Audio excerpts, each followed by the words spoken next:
Hi guys, welcome back to Start Crochet. Today I'd like to show you an easy method for the magic circle, sometimes referred to as a magic ring. There's many tutorials out there that teach you the method where you wrap yarn around your fingers twice, and that could be a bit complicated for some people. So here's a super easy way to start any project in the round with a magic circle so that you don't have a hole or a gap in the center of your project.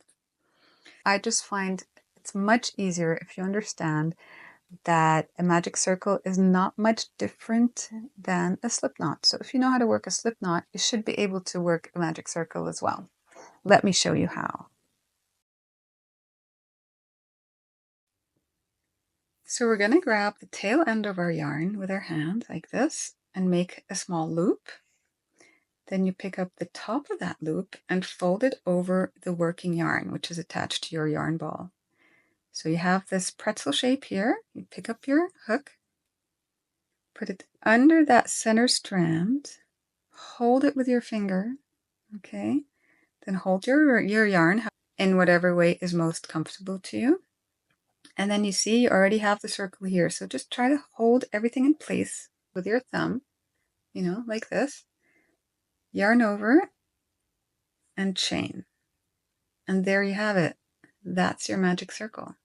Okay, so let's say we want to crochet 10 or 12 stitches in here. So we start with a chain 2 if you're going to be crocheting double crochet stitches.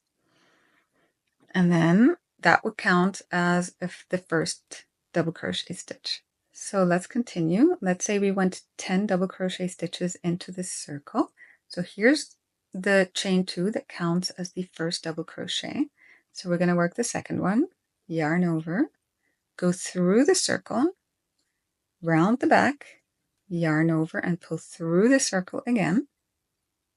Okay, then you have 3 loops on your hook, yarn over, pull through the first 2, and then the second 2, and there you have your first double crochet stitch. Let's do that another 8 times so that we have a total of 10. Yarn over, through the circle, yarn over, pull through 2, and yarn over again, pull through 2.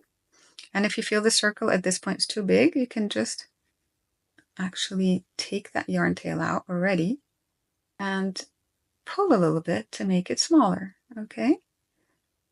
So let's continue with our double crochet stitches. We have 3. It's always good to hold everything in place with your thumb and your other fingers back here.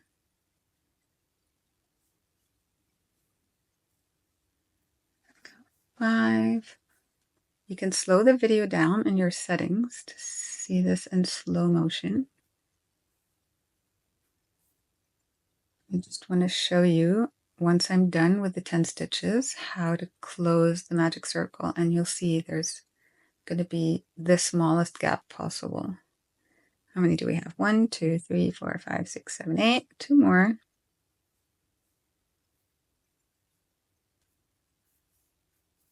And the last one. So this is what it'll look like. Let's put this over here. This is what it'll look like before you've pulled it closed. All right. And now, once you're done with the number of stitches you want in the magic circle, you just get the tail and pull. You can pull as hard as you want. Try not to snap it though. And there, it'll join. And then maybe you want to close off the circle. So you slip stitch into the top of the chain 2 that you started with.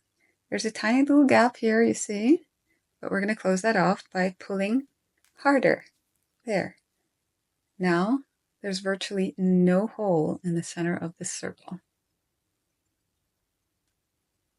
Okay, I hope you managed to actually work up your magic circle this time. I know some people get very frustrated by it, but try this method.